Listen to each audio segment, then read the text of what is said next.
যেসব বিষয়ে রাজনৈতিক দলগুলো একমত হবে না জুলাইয়ের মধ্যে জনগণের সামনে প্রকাশ করা হবে বলে জানিয়েছেন জাতীয় ঐক্যমত্য কমিশনের সহসভাপতি ডক্টর আলী রিয়াজ। আর রাজনৈতিক ঐক্যমত্য গড়ে না উঠলে জাতীয় সনদ তৈরি করেও কোনো লাভ হবে না বলে মনে করেন দুদক সংস্কার কমিশনের প্রধান ডক্টর ইফতেখারুজ্জামান। রাজধানীতে সুজন আয়োজিত আলোচনায় এসব কথা উঠে আসে। আসমা আক্তার নুপুরের রিপোর্ট।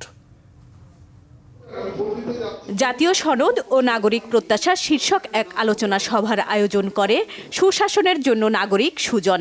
বৃহস্পতিবার সকালে সিরডাপ মিলনায়তনে আলোচনায় জাতীয় সনদে কি থাকবে না সেই বিষয়ে মতামত তুলে ধরেন নাগরিক অংশীজনরা। ওই 45 আসন 30 আসন খালি থাক, অসুবিধা কি? আমরা যাবই না। এই আত্মমর্যাদা বোধটুকু মেয়েদের মধ্যে থাকবে না কেন? খুব বেশি আশাবাদী হওয়ার জায়গা আসলে নাই। এটা অনেক বড় সংগ্রাম, অনেক বড় লড়াই হতে হবে।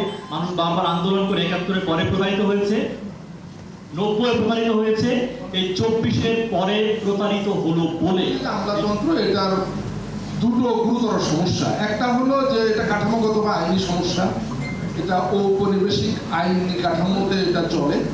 আর আরেকটা হলো আমাদের পলিসি মেকারদের ইনএফিসিয়েন্সির সুযোগে, অদক্ষতার সুযোগে আমলাতন্ত্র এটা একটা দানবীয় রূপ ধারণ করে। জনগণের কাছে রাজনৈতিক দলগুলোর জবাবদিহিতার প্রয়োজনীয়তা তুলে ধরেন জাতীয় ঐক্যমত্য কমিশনের সহসভাপতি ডক্টর আলী রিয়াজ ও টিআইবির নির্বাহী পরিচালক ডক্টর ইফতেখারুজ্জামান।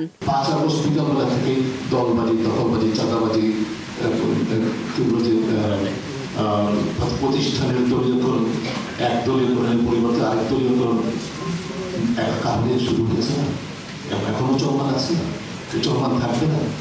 এই রেজিস্ট্যান্সটাতে আমাকে এইভাবে মোকাবিলা করতে হবে। রাজনৈতিক দলগুলোর সঙ্গে নাগরিকদের চুক্তি, সেটা হচ্ছে জাতীয় সনদ। সেটা যদি আমরা অর্জন করতে পারি যতটুকু সামান্য, তাতে কতটা লেখা থাকলো তার সেটা নয়।